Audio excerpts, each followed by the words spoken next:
مسألة 37 والأخيرة بيقول لك عين مسقط المعين ABCD. طول الضلع بتاعه 5، واحنا عارفين ان أطوال الأضلاع بتاعت المعين متساوية، والضلع AB أفقي، وقلنا معنى أفقي اللي هو بيقع في المستوى الأفقي، مش شرط يكون كده، ممكن يكون مايل، وبيمر بالنقطة مدينا H ب6 و3 وعلامة استفهام، ومدينا الضلع BC يمر بالنقطة 6 و4 اللي هي نقطة واي. أول حاجة نعملها زي كل مرة هنمثل النقط، وما ننساش اللي مدينا رأس للمعين نقطة A. نبدأ نمثل النقط، مدينا نقطة A 8 و2 تمام كده، 8 أهي و2 ده نقطة A1 عندنا، ودي نقطة A2، ومدينا نقطة H 6 و3 كويس، 6 عندنا اهي و3، ده كده نقطة H1. السوش ده هيبقى محل هندسي ل H1 H2 كويس جدا، ومدينا نقطة واي 6 و4 كويس تاني، 6 برضه نفسها، بس هننزل 4 نطلع 4 كده، بس نخليها اللون تاني عشان هيبدأوا كده يلخبطوا في بعض. نقطة واي 1 وهنا واي 2،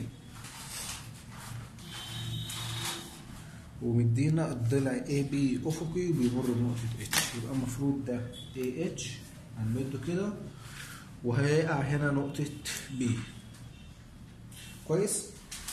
وأدام ال AH كده ال AB أفقي، يبقى معناها المسقط بتاعي في المستوى الوجهي هيكون موازي للمحور، فاحنا هنروح جايين عاملين خط كده موازي للمحور، منه هنكون أكيد جبنا النقطة ديت اللي هي H2 عظيم، وبرضه هنا هيكون عندنا B2. طيب ممكن نستفيد ايه تاني؟ ممكن احنا عندنا البي واي كده، احنا عندنا الخط اللي هيبقى عليه اي بي. ما ننساش اللي هو بيقول لنا هنا الضلع اي بي افقي، يعني الطول بتاعه ترو لينث، طول حقيقي، وطول الضلع ب5، يبقى احنا عندنا اي بي ده هيكون بكام؟ ب5 اكيد. تمام، هنعمل ايه؟ هنيجي A B ونقيس 5، هيكون هنا كده، هتكون دي نقطة B1، ولو عملناها كده هيكون نقطة دي B2. كده المعين احنا جبنا منه ال A وال B، ناقص كده حاجة كمان، نقطة كمان نجيبها ونبقى احنا كده جبنا المعين كله. بيقول لنا الضلع بي سي بيمر بالنقطة واي، عندنا بي وده واي نقطة، هنمد كده، معلش الأشكال بدأت تدخل في بعض، أكيد الخط ده هيجي عليه نقطة سي 1، نقطة سي 1. طيب كويس جدا. طيب بي 1 سي 1 ده مسقط، الطول بتاعه كام؟ ما نعرفش، بس احنا عندنا البي سي اصلا ده ضلع في المعين، فممكن نقدر نجيب منه المسقط، لان هو ترو لينس والطول بتاعه 5. هنبدا نعمل ايه؟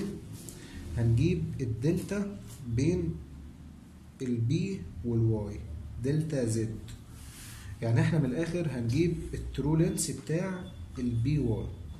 الدلتا زد بتاع البي واي ممكن نجيبها مثلا من النقط، البي واي مش موجودة، خلاص هنجيبها من هنا. ماشي، هنعمل خط كده ونشوف البي واي بقى بالمثلث كده على طول، 2 ده كده دلتا زد بي واي عظيم. واحنا عندنا المسقط اصلا بتاع البي واي كام؟ يعني هو 2.5. ماشي، نجيب 2.5 كده بالظبط. ده ترو لينس، لا كده احنا عاملينهم غلط. دلتا 2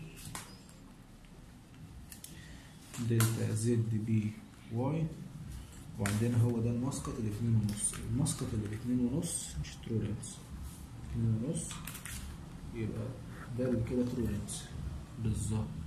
الترولنس بتاعي يبقى بي واي.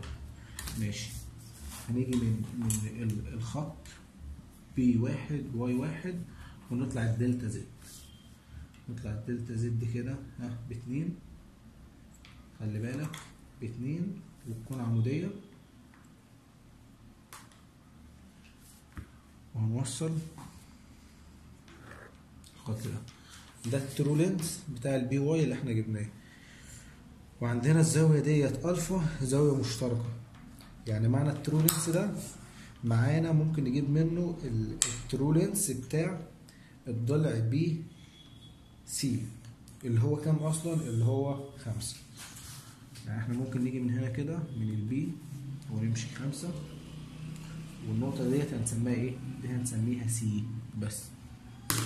وبعدين نرجع تاني نعمل عمود نقطة سي على الخط بي 1 سي 1، والنقطة دي كده هتكون ايه؟